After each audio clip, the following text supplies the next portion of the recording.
Peace and wisdom, lovely spirits. It's the wise servant here, Mr. Solace. Pasumpset. This evening I want to do this video. What race was first? Part 2. And what we're going to be dealing with in this video is the RH negative factor. Hopefully you guys all seen part 1. In part 1, I kind of broke things down as far as race goes using blood type and math. Now in this video I want to go a little deeper. I want to explain the RH factor, and I also want to use the Enuma Elish as well as other sources so that you guys can completely grasp on a full spectrum. Now first I want to give you a quick summary of part 1. Therefore it can all flow together and you don't have to bounce from video to video. Now in part 1, I proved that the black and Hispanic races of today were closer to the pure race than the Africans and Caucasians. And I did this using blood type and math. Now let me give you a quick breakdown so that you can grasp. In the first video I explained, you have 2 blood types, RH negative and you have RH positive. Now RH negative means you don't have the rhesus monkey gene, and RH positive means you do. Now you have these 2 blood types, RH negative and RH positive. And from these 2 blood types, this is how you get O negative, A negative, B negative, and AB negative. And on the positive side, you get O, A, B, and AB as well. So you got RH negative O, RH negative A, RH negative B, RH negative AB. And then you have RH positive O, RH positive A, RH positive B, and RH positive AB. So these are your 2 blood groups, which winds up breaking down into 8. But if you can grasp, there's your 2 blood groups. Now I went on in the video to explain how O is the universal donor. Therefore, that blood type is the pure blood, because you have to look at it like water. You can put water in any liquid, liquor, soda, juice, and it will receive it. But if you put those things into water, it will mess up the water. So the blood is the same. The O blood is the universal donor because this is the pure blood, meaning the first. So you have to grasp. The O blood type is universal. Now we think the O blood type is both, but it's only the O negative that's universal. The O positive is universal for the positive line. So we have to grasp. Therefore, in that you know, okay, O negative is first. Then comes O positive after. Now, many people wonder, how do you get O negative first, and then how do you get O positive? How you get the positive? Simple. 2 negatives will always equal a positive. So from the O negative, you will automatically get the O positive. Just like math, 2 negatives will equal a positive. So this is how you get the O positive line. Automatically, in a sense, you can say from the negative line, the RH negative line. This is how you get the O positive. So O negative is the first blood, or the first race, so to say. O positive, second. And from those, you get the rest. So then I went on to explain in the video how the Africans and the Caucasians, being as though O positive would be the purest blood you got next to O negative, but O negative is so rare, we don't tend to really deal with that. So O positive is the universal donor. That is, you can say, the pure blood. The closest thing you're going to get to the original man. O positive. So then I went on to explain how the African race, if you get them in a whole, only 45% of the people are O positive. When you get to the Caucasians, them as a whole, their whole race, same thing, 45% O positive. When you get to the African Americans or blacks, you get to 52% O positive, which is higher, meaning that those people would be closer to the pure original race. Then when you get to Hispanics, 57% of the people are O positive. So they're even more closer to the original race, which would be O positive. Now, what's interesting is the Native American people of this land were O positive. All of them. The whole continent. Original man was here on the continent. So you have to grasp. When you're dealing with the Hispanics, they still have that pure blood almost, because 57% of the people are still O positive. When you get to the black race, same thing. 50-something% of the people are still O positive. Now, when you get to the Caucasian and the Africans, the numbers drop below half, meaning they are farther away from the pure race.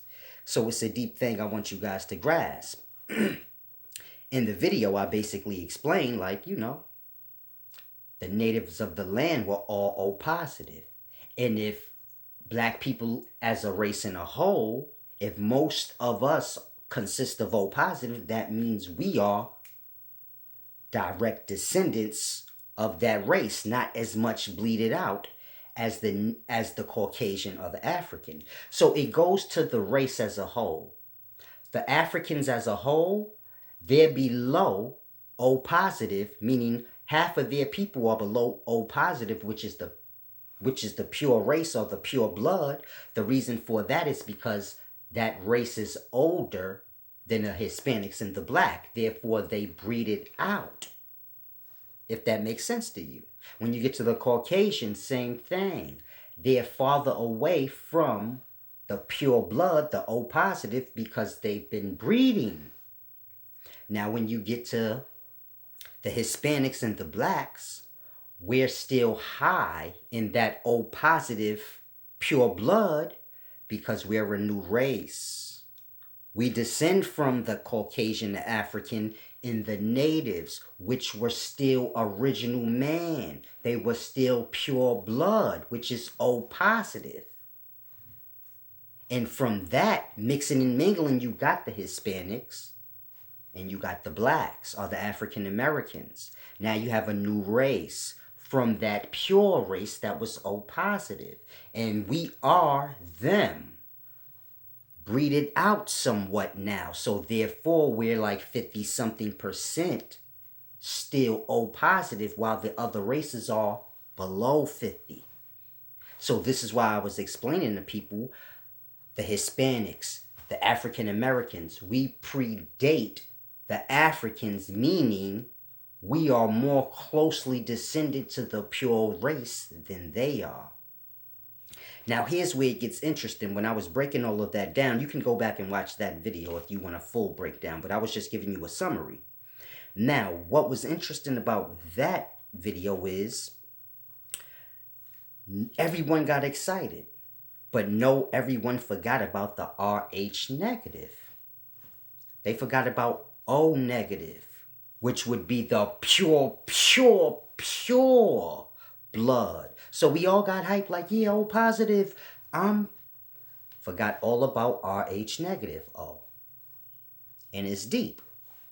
So this is why I want to do this video to go more in depth so you can grasp the Rh negative. part, because that is more pure than the O positive. The O positive is just the original man, but it's going to all make sense when I go in depth.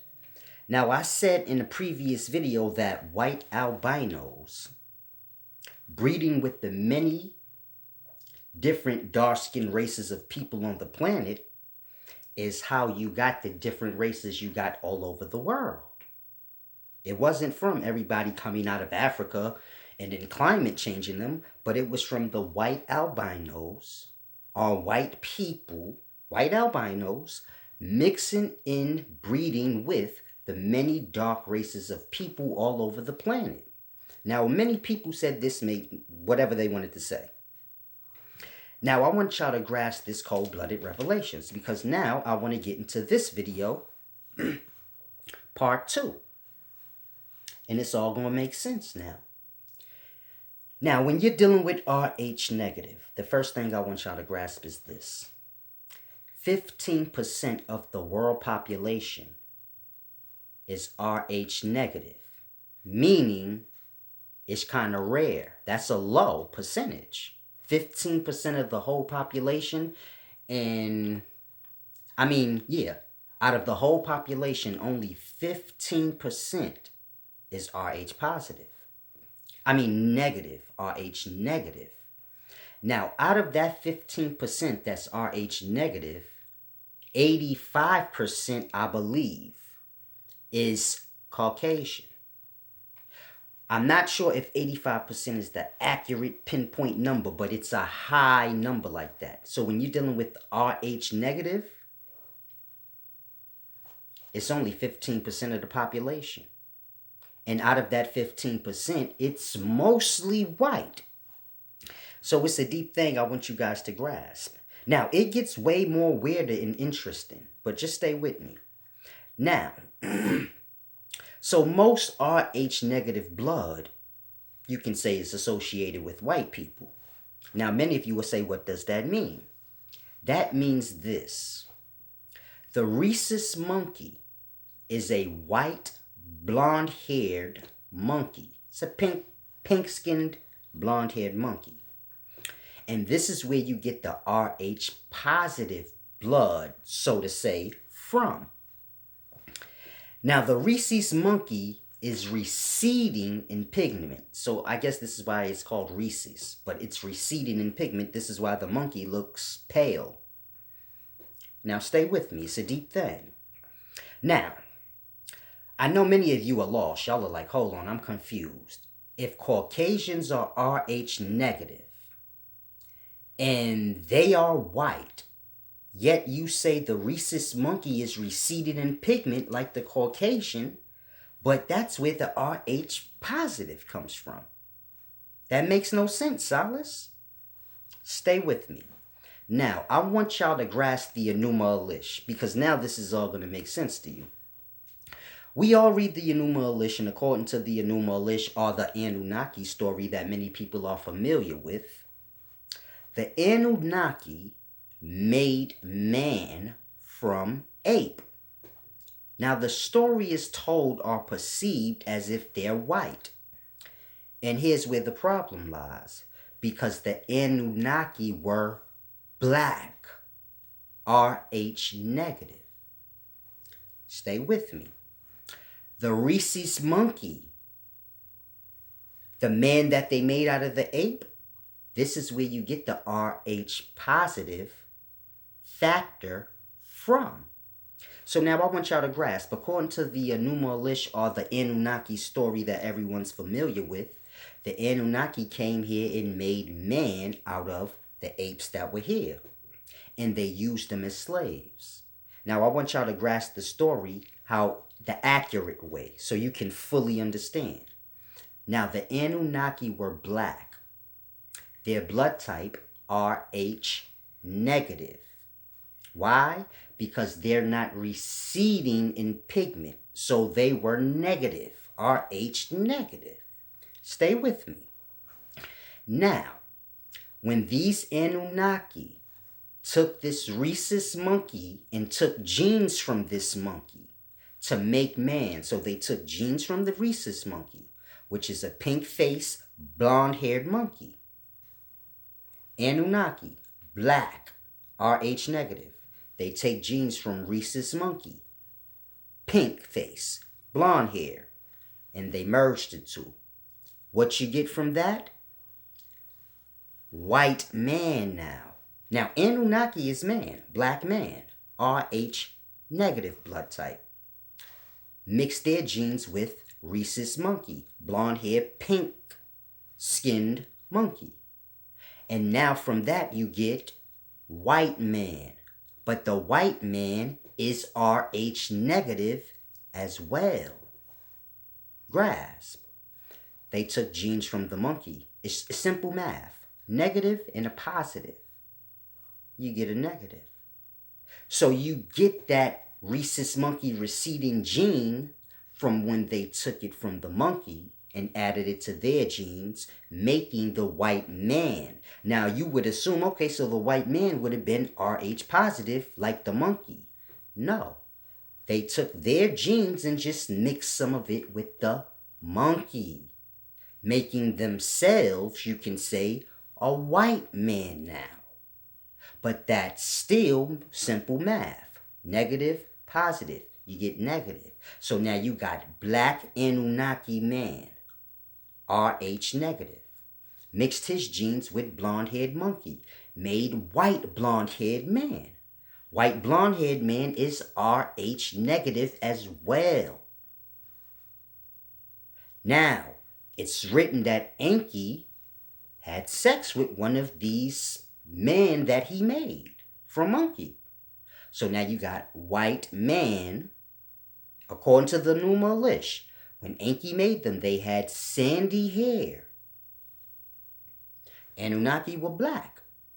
They made it with the man that they made, which were Rh negative too, but white because of the rhesus monkey. And then the Anunnaki are Rh positive. But when a positive and a positive come together, when a negative and a negative come together, you automatically get a positive. Life is all math still.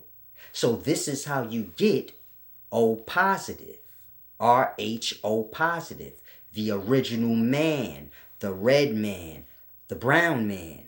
From the Anunnaki, which were black, Rh positive, breeding with what they made from the rhesus monkey, which was basically themselves white now, Rh negative still.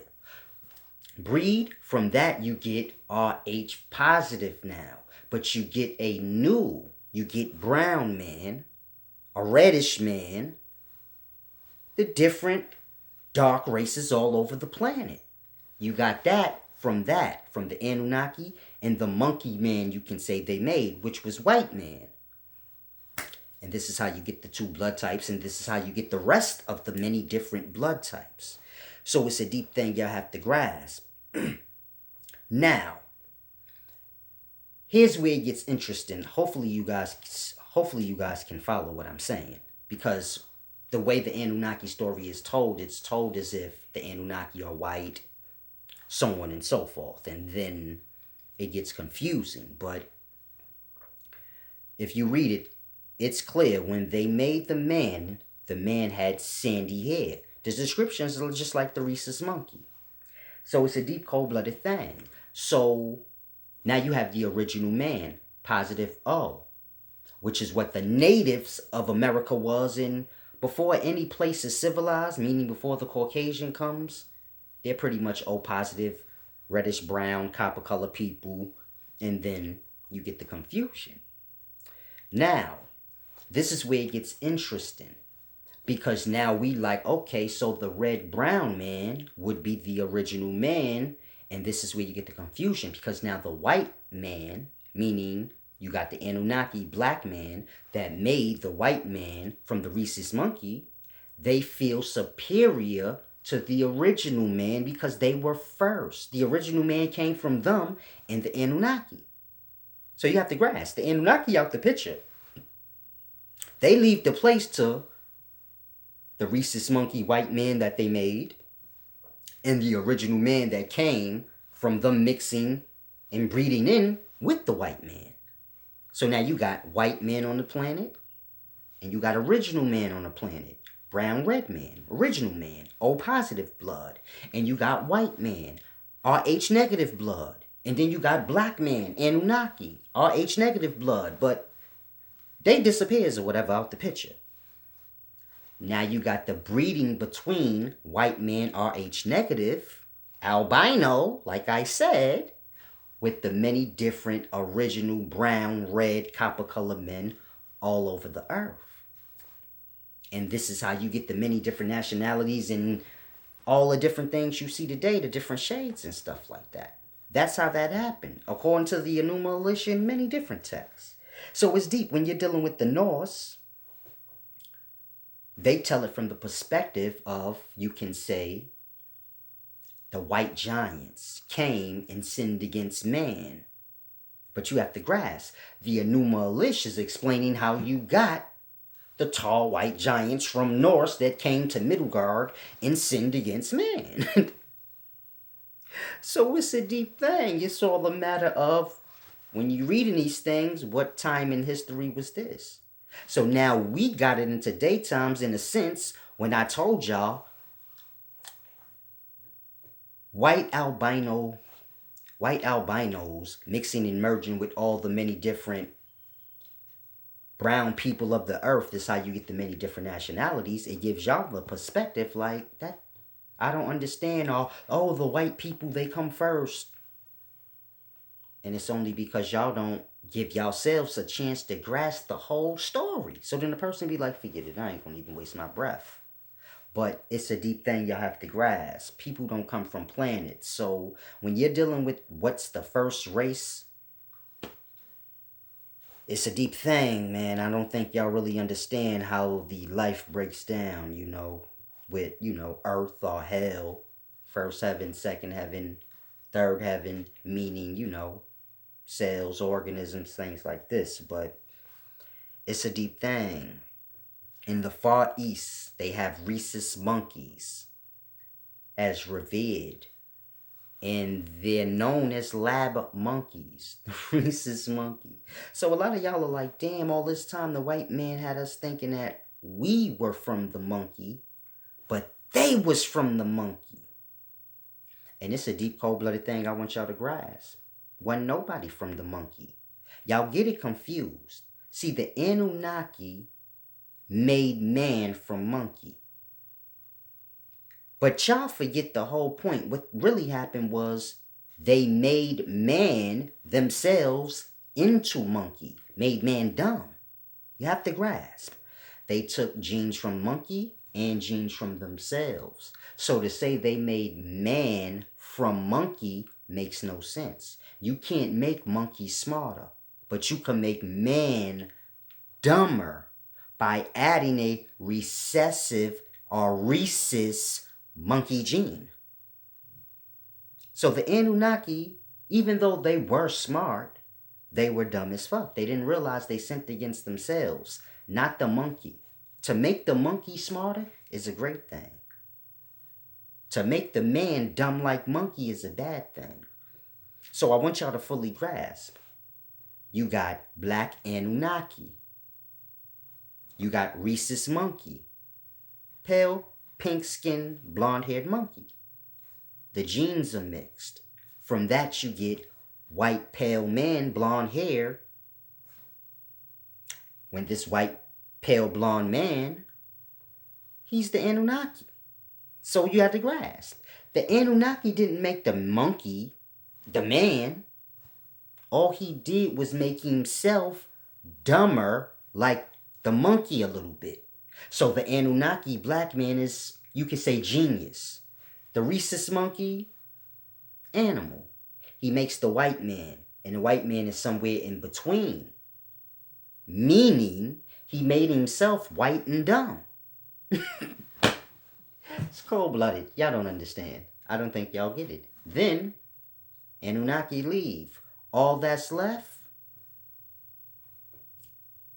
dumb, recessive gene man. White man. But he's RH positive. I mean, he's RH negative. Meaning, you would think, okay, he don't have the rhesus monkey gene. But that's because they only took enough of the rhesus monkey gene to make themselves, white. If that makes sense to you. Not white, because it wasn't about a color thing. It was about making, how can I explain it? It was about making the monkeys a little smarter. Smarter enough to do work, understand language, be a person. But not smart enough to realize that, they're a slave. And you got rights to life like anybody else. So this is my point. When they did that, they never thought of it in reverse and said, hold on, we're using our genes as well. We made man from monkey. But the monkey wasn't a man. We are men. So we didn't make we didn't make monkey into man, but we just made ourselves more like the monkey. So it's a deep, cold-blooded thing y'all have to grasp. Then you have today times, everybody's kind of dumb as fuck. So it's a deep, cold-blooded thing. This is where you kind of get racism and all of that, white people think they rule the planet. That's how that happened. So if you watch other videos I have up, like the Illuminati, the thrones. I got a video called the Thrones. I forgot the exact title, but it's a deep, cold-blooded thing. This is how you got all of that from that. And all the confusion you got today is the perspective that y'all look at things. We don't look at things from the right perspective. And a lot of times, a lot of us don't actually go and read these things ourselves. So it's deep, cold-blooded. So then when we hear things like this,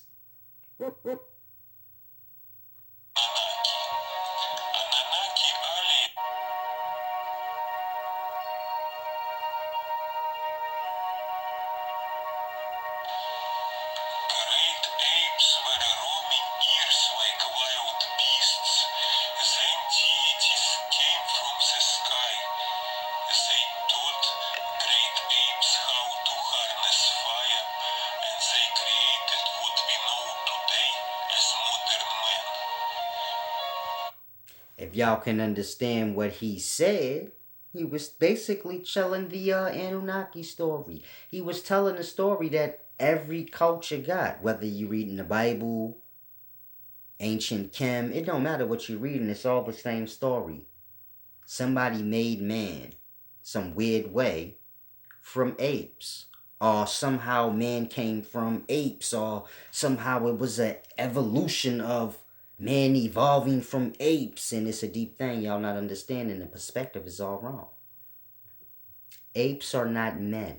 You cannot make apes man. Grasp. The Anunnaki made man from apes. They used ape genes in their genes, and they made man from ape. They made man. They are man. The ape ain't. So grasp. They made themselves more like ape and ruled over themselves. But what came was white. So it's to them like, hell no, that's different. That's a different kind of man. That's ape. That's the shit we made. Not realizing, hold up. We used our genes. We just used a little bit of the apes to make our gene, in a sense, you could say, recede.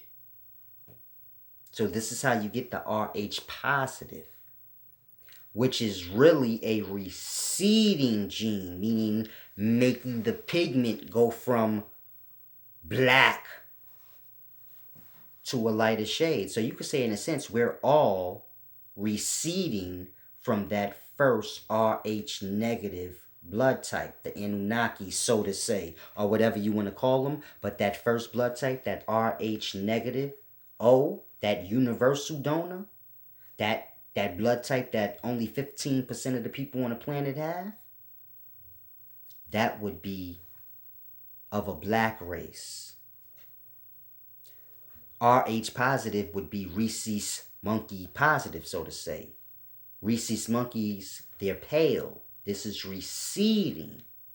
When they mix the gene, it makes the black Anunnakis recede in pigment, making them white man now. Little dumber. And it's a simple thing you have to grasp. You get white man, a little dumber, receded, or holding that receding recessive gene.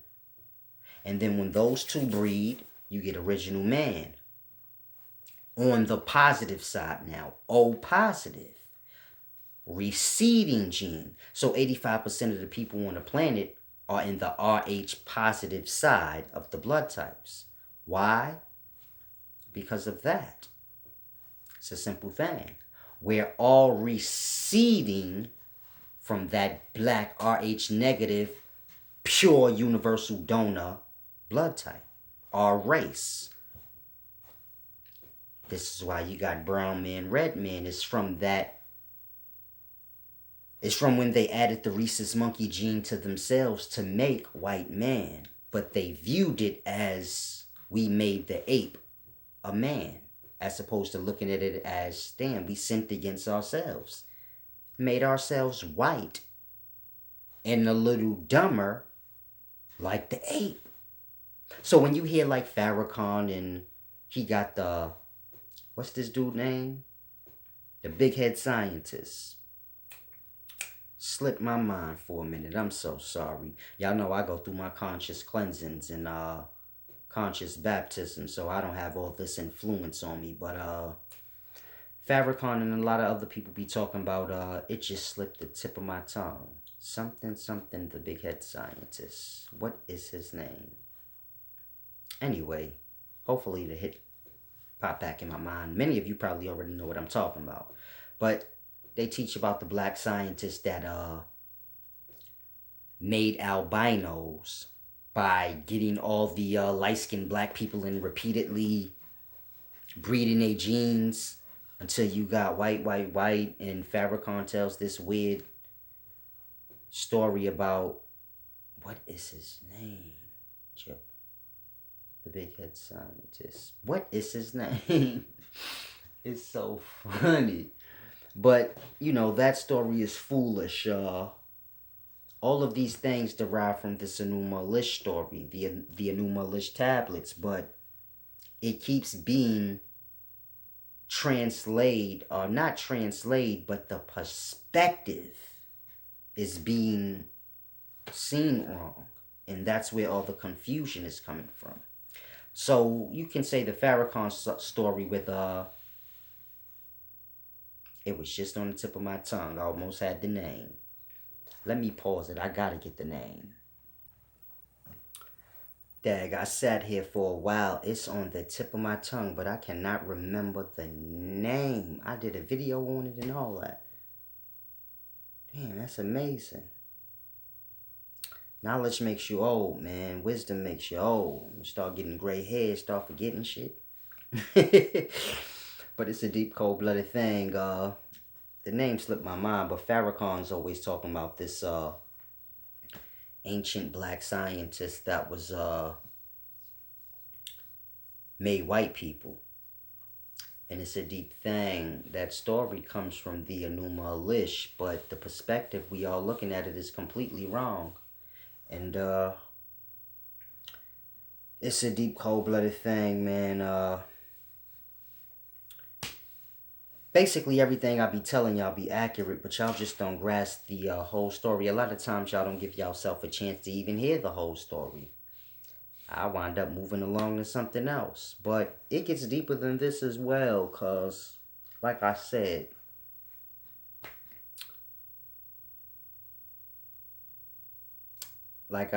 man, people do not come from planets, but they come from the womb of the being, meaning of the people. So you have to grasp, nobody derived on a planet. But all worlds are bodies, and there's, you can say, 4 levels to a body. Heaven, which would be the third heaven, or the highest heaven. The second heaven, from the heart up. The first heaven, from the solar plex down. And then earth, which would be, base of the spine, pubic area, earth, hell, It's a deep, cold-blooded thing. Right where the sperm cells of the spirits get pushed out. So it's a deep thing. Brain cells are eternal. When a man ejaculates, those brain cells fall. They become what we know as sperm cells. And fallen angels, or whatever you want to call them. Dragons with the keys to the bottomless pit. Those who did not keep their first estate but failed. All of that kind of stuff. That's what those things are speaking of. And all worlds are bodies. We are cells within the bigger being. We have a billions and billions of cells within us, and we are the bigger being to them. And they see our being or our light within the thalamus as we see the sun. And this is what the Kemetic science is speaking of, when it says or saw. You just have to understand that the sperm is the spirit, the egg is the body. Or saw is the sperm cell. A set or Isis is the egg cell. Set is the uterus of the woman. This is why he gets mad when Saw or Osiris gets Isis or a set. And Nephthys is just the temple, the woman of the house, the actual lady whose womb this is happening in. So it's all a deep thing, and the a need before that is just, the beginnings. So it's a simple thing, Electrons is nothing more than a sperm cell, just on a smaller level. This is why I say the electrons come into contact with the proton, neutrons, and you get the atom, which is the complete body. So, electrons, protons, sperm cell, egg cell, no different.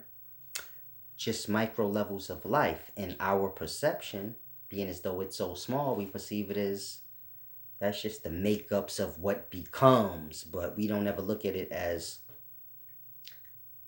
all the organisms you see here. Well, we are the cells that make up this solar, and we have lives, individual lives, even though we have duties as a whole. So it's just like chickens. Just chickens being in existence, running around. Chickens are organisms within the larger being, just like us. And just chickens being in existence, they're like cells in a sense, meaning their feet. They run around, they till the soil, just naturally, just from being chickens. Now, aside from that, they have their own individual life where they do their own individual things. And I say that to make the point. It's the same with cells. Yeah, we view cells as what do they do for the body, meaning what do the cells do as a whole for the body, like the chicken running around, but we never look at the cells as individuals. That's an individual being. Same with the atoms. We look at the atoms as the beginnings of physical, and atoms ain't physical real beings, but a bunch of atoms coming together is how you kind of like get. And we have this all wrong. It's a matter of perception. It's a matter of size. This is why in the Emerald Tablets of Thoth it says there's 14 levels below and 9 above. This is explaining the ascent of life. When you're dealing with the Book of the Dead, it is speaking of or saw transcending through the many different levels of the life. Going from or saw to Heru, which is organism. Then leaving organism level of life and going to solar being, which is Ra, and so on and so forth. And this is what the Book of the Dead and many different other texts are explaining. And people in today's times just don't grasp, and it's because y'all struggling with the sperm as the spirit. I think It's deep. I don't want y'all to think, oh, he just trying to push his teachings on us. All these teachings y'all hear that y'all struggling with, it's a matter of time. So the Anunnaki, what they were talking about is no different than what everybody else is talking about, but it's a matter of time. When you're dealing with ancient Kim, same thing, a matter of time. When you're dealing with the Far East and Hinduism and things like this, it's a matter of time and place. When you're dealing with our Bible and things of today and the religions of today, this is all a matter of time. Nothing's plagiarized, but it's just a matter of being told from the perspective of the time. So now when I come into daytimes and I say, hey guys, the sperm is the spirit, the egg is the body. We live in what is known as hell, according to all these texts we have. Then y'all get confused and lost, like, he teaching something different than the ancient. So then when I say I understand Kemetic, I understand the Bible, I understand this and that, and then I break it down and you like, damn, it makes sense. But still, his teachings, the sperm is the spirit, is wrong. And it's like, no, y'all just don't get it. All the ancient teachings ain't for y'all, but the sperm is the spirit, and what I'm telling y'all is for y'all. Easier for y'all to grasp for the times, because y'all don't speak and talk and live how they did in the past. But y'all pull for the past, so like I said, it's for the times. But I grasp. You put it in smaller perspective. Jesus was speaking to the people in his time. If this is real, let's just say, I'm giving you an example, don't get lost. Jesus was speaking to the people of his times, according to the text. But he was familiar with all that Noah knew in his day. Meaning, if they were speaking about Noah and the people that were before them, Jesus would have been the one to explain that to them because he understood. But he wasn't teaching the same thing they was teaching, but it was the same. But it was just for them in that time to grasp. So it's no different if you take that example, now apply it to now. I'm telling y'all it's the same shit. It's just a matter of time and perspective. Y'all don't really need to grasp all of that. Y'all can just grasp the sperm is the spirit. Fully grasp that. Once you grasp that, when you read all the rest of the shit, you'll understand. It's like a key. It's a simple thing. But in any event, it's the wise servant here, Mr. Solace. Pasampaset. I depart in the sign of the setting sun. Peace and wisdom.